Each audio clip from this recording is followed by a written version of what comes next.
So ayun po mga boss, nakabit ko na yung AC compressor nitong ginagawa kong Sangyong Tibuli.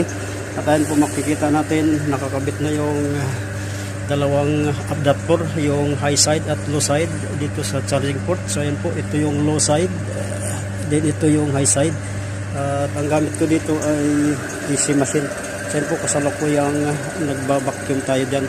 At ayan, yung time na sinil ko dito ay 10 minutes. Ayan, malapit isang natapos ko sa 0.1615.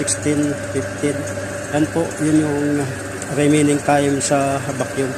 At ang specification charge pala nito ng Freon, ayan po, makikita natin dito sa kanyang label. Ayan, 570 plus 30 grams. Ayan po, yan lang po yung specification charge ng Freon nitong Sangyong. Dito nito makikita nyo sa mga label. Yung iba naman